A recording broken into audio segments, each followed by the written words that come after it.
Praise the Lord. जय मसीह की। I want to greet you in the name of Jesus. मैं यीशु मसीह के नाम से आपका अभिवादन करता हूँ। What a joy it is to have the word of God in our hands. और ये कितनी सौभाग्य की बात है कि परमेश्वर का महान वचन हमारे बीच में है। God spoke and he inspired his men through the Holy Spirit, and now we have this in our hand. परमेश्वर ने बोला और अपने लोगों को उत्साहित किया कि वो इस बात को लिखें। Many people have tried to destroy the word of God. और बहुत सारे लोगों ने ये प्रयास किया कि परमेश्वर का वचन को खत्म कर दिया जाए। You and I have it today because God intended that he protects it to give it to you and to me. और आज आपके और मेरे हाथ में ये वचन है क्योंकि परमेश्वर चाहता था कि ये आज हमारे हाथ में हो, इसके लिए। You have chosen a good thing to study the word of God. और आज आपने ये बहुत अच्छी बात करी है कि परमेश्वर के वचन को पढ़ने के लिए आप यहाँ पर आए हैं। So I believe you remember that we are studying through Mark's Gospel. और मैं आशा रखता हूँ कि आपको याद होगा कि हम मरकुस का सुसमाचार पढ़ रहे हैं। We are in chapter 8 right now. अभी हम 8वें अध्याय में आ गए हैं। Right before this, we saw how Jesus healed a man who was deaf and was not able to speak properly. और इससे पहले हमने ये पढ़ा था कि किस प्रकार से यीशु मसीह ने एक बहरे इंसान को सुनाने का चमत्कार किया। And now we are going into an incident which is where Jesus feeds 4,000 people. और अब हम उस जगह पर जा रहे हैं जहाँ पर यीशु मसीह ने 4,000 पुरुषों को खाना खिलाया। 4,000 people eating in one place. 4,000 लोग एक जगह एकत्रित हुए हैं खाना खाने के लिए। Imagine how big would have been that kind of crowd. अब जरा सोच के देखिए कितना बड़ा वो लोग होंगे, कितने ज्यादा लोग होंगे वो। These days we don't get to see such kind of crowd for a meal. आज के समय में हम इतने ज़्यादा लोगों को एक साथ कभी भी नहीं देखते। बहुत कम होता है जो हम खाने के समय एक साथ इतने सारे लोगों को देखें। In the New Testament, this is the second largest meal. और जो नए नियम के अनुसार ये दूसरा ऐसा भाग है जिसके अंदर इतना ज़्यादा खाना खिलाया गया एक जगह पर। We have seen before also in Mark chapter 6 where Jesus fed 5,000 men. और 6वें अध्याय में हमने ये देखा था कि किस प्रकार से यीशु मसीह 5,000 पुरुषों को खाना खिलाया था। Here we see 4,000 people put together, men and women, probably children. और यहाँ पर 4,000 आदमी, औरत और बच्चे सबको मिला के यहाँ पर 4,000 लोग बताए गए। We can see a similarity between this incident and that incident. और हम दोनों में समानता देख सकते हैं, जो आज यहाँ पर घटना घटी है और जो हमने 6वें अध्याय में देखी थी उसमें। But please understand, these are two different incidents. पर मैं आपको बता देना चाहता हूँ कि ध्यान दीजिए, ये दोनों बातें अलग अलग जगह पर हो रही हैं। Let's get into verse 1. आइए हम पहले वचन में जाते हैं। Chapter 8 of Mark's Gospel, verse 1. 8वां अध्याय उसकी पहली आयत। In those days there was another large crowd with nothing to eat, so Jesus called his disciples and said to them. उन दिनों में जब फिर बड़ी भीड़ इकट्ठी हुई और उनके पास कुछ खाने को ना था, तो उसने अपने चेलों को पास बुलाकर उनसे कहा। The first verse is clearly saying this is an other large crowd. और यहाँ पर साफ साफ वचन बता रहा है कि दूसरा बड़ा झुंड था। Many times people have challenged this incident saying, oh, your Bible has errors. You know, we have two incidents, two times the same incident is written. Looks like your Holy Spirit forgot, your people forgot. और लोग इस बात को बार बार बोलने की कोशिश करते हैं कि हो सकता है तुम्हारा जो पवित्र आत्मा है वो इस बात को भूल गया होगा, क्योंकि एक जगह 5,000 लिखा हुआ है, एक जगह 4,000 लिखा हुआ है। ये जो अंक हैं वो जुड़ नहीं रहे हैं। It's funny, people even put big stages and talk about these things. और पता है बड़ी ही मूर्खता और हंसी की बात क्या है कि लोग इन वचनों को लेकर ठट्टा उड़ाने की कोशिश करते हैं। Now let me explain things to you that is, the difference between these two incidents which is required. और मैं आपको ये बताना चाहता हूँ कि इन दोनों घटना के बीच में जो असमानताएं हैं उनको प्रस्तुत करना चाहता हूँ। See, you are now seeing 4,000 people who are almost Gentiles. और यहाँ पर हम देखेंगे कि जो 4,000 लोग हैं ये अन्य जाति के लोग हैं। But the time we saw 5,000 men, they were Jewish people. और जिस समय हमने 5,000 लोगों को खाना खिलाने का चमत्कार देखा था वो सब के सब यहूदी थे। Verse 2, if you read, I'll be able to explain more clearly the differences. आप जब दूसरे वचन में जाएंगे तो आप ध्यान से देख पाएंगे कि मैं क्या बोलना मांगता हूँ। I have compassion on the crowd because they have already been here with me 3 days and they have nothing to eat. और दूसरे वचन में इस प्रकार से लिखा हुआ है, मुझे इस भीड़ पर तरस आता है क्योंकि यह 3 दिन से बराबर मेरे साथ हैं और इनके पास कुछ खाने को नहीं है। 3 days. 3 दिन। These people were like 3 days sitting and listening to Jesus. और यहाँ पर ये यीशु मसीह के चरणों में ये लोग बैठे हुए हैं, वो 3 दिन से लगातार यीशु मसीह का वचन सुन रहे हैं, but they have nothing to eat. पर उनके पास कुछ भी खाने को नहीं है। It's like a 3 days conference with no food. और ये उस तरीके से है कि हम एक सेमिनार में जाते हैं जो 3 दिन का है, पर वहाँ खाने की व्यवस्था नहीं है। Would we even go to such a place? क्या आप ऐसी जगह पर जाना पसंद करेंगे? Today, if we don't have mutton biryani, we don't have chicken biryani, we don't have a lot of food, we are not going to sign up for conferences and go. और हम एक ऐसी जगह पे जाना पसंद नहीं करते जहाँ पर चिकन बिरयानी ना हो, मटन बिरयानी ना हो, जहाँ तक कि या फिर ऐसा बोला जाए कि खाने की व्यवस्था ना हो, तो हम ऐसे कॉन्फ्रेंसेस पे जाना पसंद नहीं करते हैं। 3 days they were here with Jesus. और मैं आपको बता देना चाहता हूँ 3 दिन ये लोग यीशु मसीह के पास थे। In chapter 6, we saw 5,000 men where they were fed. They were there for a day with Jesus. वहां पर 6वें अध्याय में क्या लिखा हुआ है कि जो 5,000 पुरुष थे वो वहां पर इकट्ठे हुए थे सिर्फ एक दिन के लिए। Here it's 3 days. यहाँ पर 3 दिन हो गए This हैं। is the first difference. यहाँ पर पहला ये है असमानता। There it was 5,000 men and women and children, probably somewhere around 15 to 20,000 people. Here it's totally 4,000 people. और वहां पर 5,000 पुरुष थे और महिलाएं, बच्चे, सबको मिला के हो सकता है 10 से 15,000 लोग रहेंगे, लेकिन यहाँ पर सब मिलाकर 4,000 है। The second thing we see here is they all were sat down on the ground in verse 6. और जो दूसरी असमानता है वो ये है कि लोग जमीन पर बैठे थे। In chapter 6, we saw the people were made to sit in green grass. और हम 6वें अध्याय में देखा था कि वो हरी घास पर बैठे थे। Second difference. ये यहाँ पर दूसरी अभिन्नता है। The third one is there were 5 loaves and 2 fish, and here we see 7 loaves and a few fish. और हमने उस जगह देखा था कि 5 रोटी और 2 मछली थी, और यहाँ पर हम देखते हैं कि 7 रोटी और कुछ मछली के टुकड़े। There's no number of fish. और यहाँ पर जो मछली का है वो अंक नहीं दिया गया। And we can see these are like sardines, small fishes. और यहाँ पर साफ साफ लिखा हुआ है कि छोटी छोटी मछलियां हैं। The other difference I want you to see is in the previous portion we can see after everybody has eaten, they were able to take 12 baskets. And here we can see that they were able to take 7 big baskets. और एक और भिन्नता मैं आपके सामने प्रस्तुत करना चाहता हूं कि जब 6वें अध्याय में हमने पढ़ा था, जब खा के सब लोग तृप्त हो गए तो उन्होंने 12 टोकरियां उठाई थी, पर यहाँ पर सिर्फ 7 उठाई हैं। The other difference I want you to see here is Jesus told the disciples that these people are hungry. In the previous incident we see the disciples came and told Jesus that everyone is hungry. यहाँ पर हम देख सकते हैं कि यीशु मसीह ने अपने चेलों को बुलाकर बोला कि ये लोग भूखे हैं, और उस जगह पे 6वें अध्याय में चेले यीशु मसीह के पास आकर बोले थे कि ये लोग भूखे हैं। Another difference, like I said before, is the 6th difference where the previous miracle happened among the Jewish community. Here it is happening among the Gentile community. और जो एक और भिन्नता है वो मैं बता चुका हूं, पर मैं फिर से दोहराना चाहूंगा कि उस जगह तो थे वो यहूदी थे और यहाँ पर अन्य जाति के लोग हैं। Because it happened somewhere near Galilee when he fed 5,000 men. Here it's happening near Decapolis. 6वें अध्याय में गलील में 5,000 लोगों को खाना खिलाया था, यहाँ पर जो है दिकापुलियस में खिलाया है। In the previous section we saw after everybody's eaten, Jesus sent his disciples away.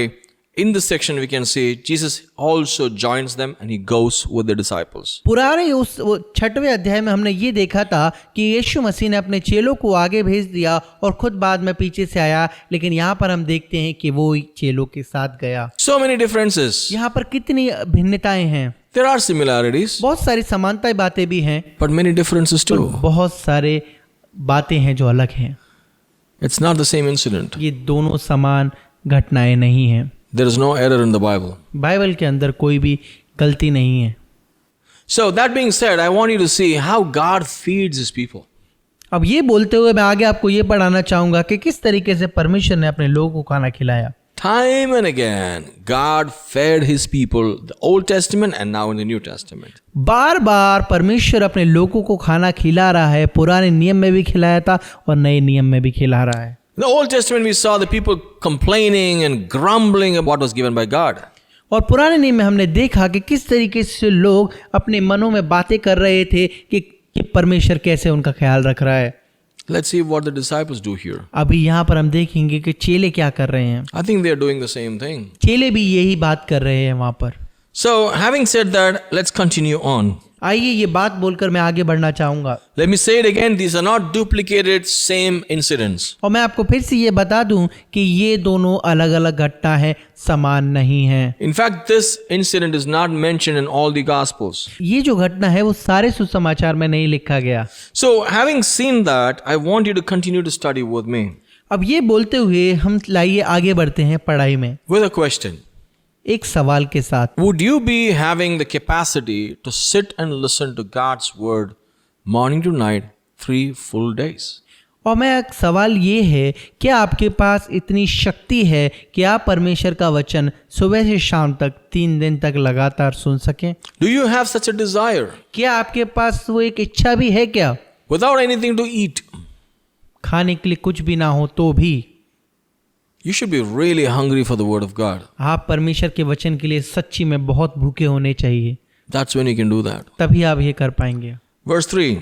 आइए तीसरे वचन में बढ़ते हैं। If I send them home hungry, they will faint on the way, and some of them have come from a great distance, said Jesus. यदि उन्हें मैं भूखा घर भेज दूं तो मार्ग में ही थक कर रह जाएंगे, क्योंकि इनमें से कोई कोई दूर से आया है। So we can see here Jesus is telling the disciples, so it's not the same incident, okay? और यहाँ पर हम ये देख सकते हैं कि यीशु मसीह अपने चेलों से कह रहा है इसके लिए ये समान घटना नहीं है। So his disciples answered him, where can someone get enough bread in this desolate place to satisfy these people? और अब चेले क्या कहते हैं, आइए हम वो पढ़ते हैं 4 अध्याय में। उसके चेलों ने उसको उत्तर दिया, यहाँ जंगल में इतनी रोटियां कोई कहाँ से लाएगा कि ये तृप्त हो। Same kind of response. बिल्कुल जैसा वहाँ 6वें अध्याय में बोला था वैसा यहाँ पर भी बोला है। The crowd is different. लोग अलग हैं, The place is different. जगह अलग है, The numbers are different. जो संख्या है वो अलग है, But the disciples are the same. पर जो चेले थे वो समान ही हैं, No change. कोई भी बदलाव नहीं आया, Same response. समान बातें बोलते हुए। They thought, how will we get food for these people? और उन्होंने फिर से यही बात को सोचा कि हम लोग इन लोगों के लिए खाना कहाँ से लाएंगे। It looks like they don't remember that Jesus is capable of feeding. और यहाँ पर इस बात को देखते हुए ऐसा लग रहा है कि वो लोग इस बात को भूल चुके हैं कि यीशु मसीह काबिल है इन लोगों को खिलाने की। What would you do? आप क्या करेंगे? We would, generally, I'm just assuming, okay? I'm just imagining. और मैं सिर्फ सोच रहा हूँ, आप मेरे साथ सोच कर देख सकते हैं। If I would have been there, probably I would have said, Lord Jesus, you know how to feed these people. You go ahead. हो सकता है मैं शायद ये कहता कि परमेश्वर आपको तो मालूम है कि आपको इन लोगों को कैसे खिलाना है, तो आप खिला दीजिए। We are all waiting to see another miracle, Jesus. और हम एक और चमत्कार देखने के लिए तैयार हैं। Interesting, right? सच्ची बात है ना? But what if I was one of the disciples and never said that? और ये भी हो सकता है कि मैं उन चेलों में से एक होता और कभी भी इस बात को ना कहता। Verse 5, he asked them, how many loaves do you have? They replied, 7.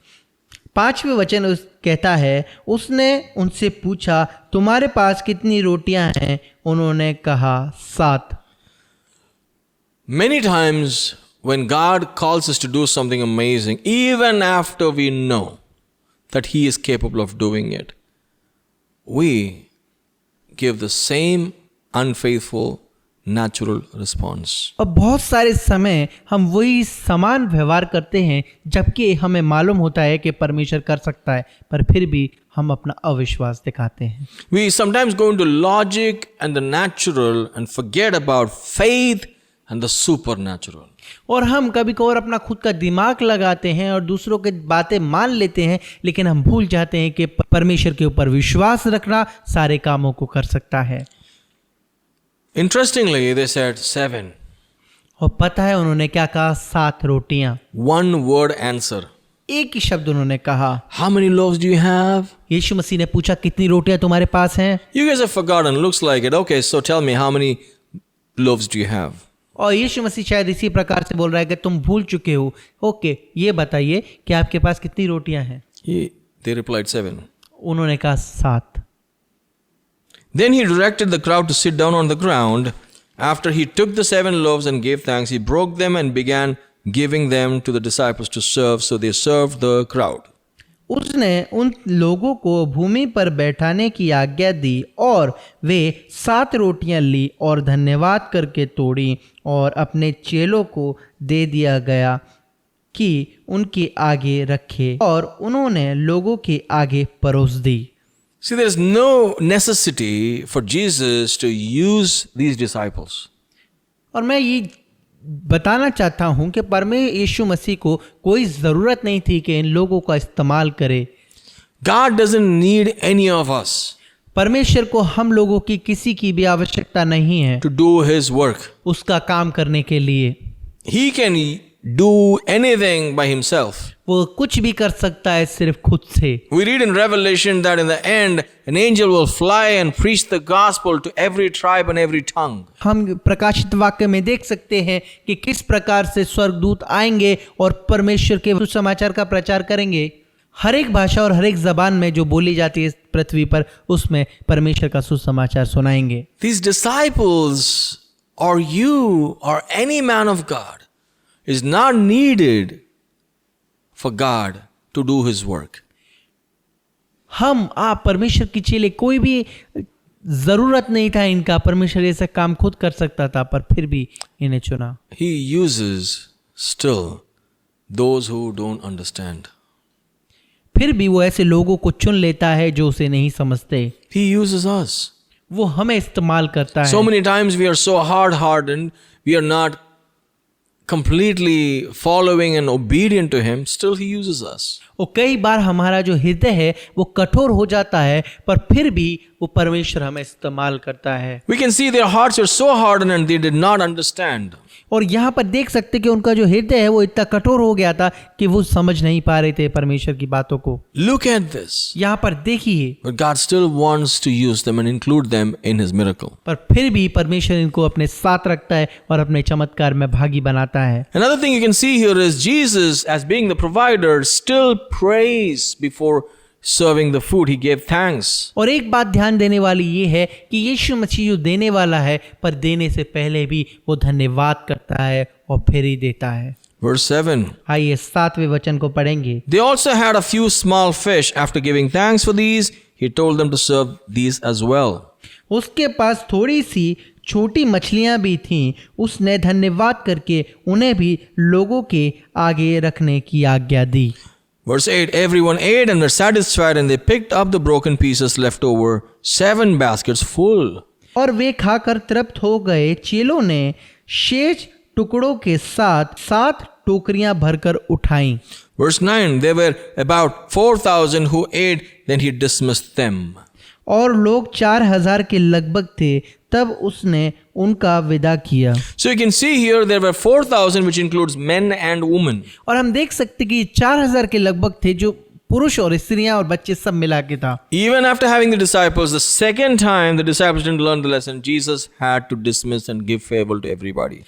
और दूसरी बार ये घटना होने के बावजूद चेलों ने अपना सबक नहीं सीखा, तब परमेश्वर ने सबको जाने की अनुमति दी। So you can understand Jesus is feeding a large crowd once again. और एक बार आपको समझने की ये है कि जो यीशु मसीह है वो फिर से एक बड़ी भीड़ को खिला रहा है। And I can see they had 7 baskets that came as remaining. और ये भी बात ध्यान देने वाली है कि उनके पास 60 टोकरियां भरकर उन्होंने उठाई। You know, it is being told that around the Sea of Galilee there were 7 cities, like it was in the Old Testament when the Israelites were living. There were 7 nations who were all Gentiles. पुराने नियम में Israel के चारों कोनों पे 7 देश थे जो अन्य जाति के लोगों का थे। So we can see here Jesus is doing a miracle among the Gentiles. और हम देख सकते हैं कि जो अन्य जाति के बीच में यीशु मसीह चमत्कार कर रहा है। And it's interesting to see 7 baskets that came remaining representing 7 nations. और हम यहाँ पर देख सकते हैं कि 7 टोकरियां भरकर उन लोगों ने उठाई, और 7 टोकरियां जो बता रही हैं 7 देशों को। It's just a reference I'm saying. Okay? और ये बस मैं बता रहा हूँ कि ये एक रेफरेंस हो सकता है। I want you to see that first Jesus worked with the Jews and did miracles among them, and then He's doing things among the Gentiles. और मैं आपको ये बताना चाहता हूँ कि जिस तरीके से पहले जो चमत्कार किया था वो इजरायली लोगों के बीच में किया था, लेकिन अब जो चमत्कार कर रहा है वो अन्य जाति लोगों के बीच में कर रहा है। And verse 10. आइए हम 10वां वचन पढ़ेंगे। Immediately He got into a boat with His disciples and went to the district of Dalmanutha. और वो तुरंत अपने चेलों के साथ नाव पर चढ़कर दलमलूता प्रवेश को चला गया। You can see now Jesus is again going into more of the Jewish community. और हम देख सकते हैं जो इजरायली लोग हैं फिर से परमेश्वर उनके पास जा रहा है। And Dalmanutha actually is the other name for Magdala. उसका दूसरा नाम है मगदाला। You know, Magdala is a place where Mary the Magdalene came. और मगदाला वो शहर है जहाँ से मरियम आई थी। So, having said all these things, do you understand that Jesus did another miracle feeding 4,000 people? और यहाँ पर मैं ये सब कह के आपको ये बताना चाहता हूँ कि यीशु मसीह ने 4,000 लोगों को खिलाकर एक और चमत्कार किया। Now he proves once again that he is the bread that is from heaven. और वो उसने ये बात करके ये साबित किया कि ये वो रोटी है जो स्वर्ग से दी गई है। He proves once again that he is the one sent by God. और उसने फिर से ये बोला कि परमेश्वर ने जो भेजा है वो यही व्यक्ति है। He proves clearly that he is the same Lord who was providing the Israelites when they were in the wilderness, now providing people in Israel. और उसने इस बात को साबित कर दिया जो पुराने नियम में इजरायली लोगों को खाना दे रहा था वही परमेश्वर है जिसने इन्हें खिलाया। Hallelujah. Hallelujah. He's the same God who is able to provide you as well. और यही वो समान परमेश्वर है जो आपको भी खिलाने की योग्य है। Believe in him. इस पे विश्वास कीजिए। Don't harden your hearts. आप अपने हृदय को कठोर मत कीजिए। Keep your hearts and minds with understanding. आप अपने मन और हृदय को साथ में रखिए। God will bless you परमेश्वर आपको आशीष देगा and give you the ability to see miracles. और परमेश्वर आपको आशीष देगा और आपके पास एक चमत्कार देखने की शक्ति आएगी। Let's pray. आइए प्रार्थना करते हैं। Lord, thank you for doing this amazing work and recorded that for us to see and read about your ability. Lord, I pray that you move mightily amidst the people that who are seeing this program. Do great things among us, Lord. In Jesus' mighty name we pray. Amen. आमीन। God bless you. परमेश्वर आपको आशीष दे। Thanks for joining us. हमसे जुड़ने के लिए धन्यवाद।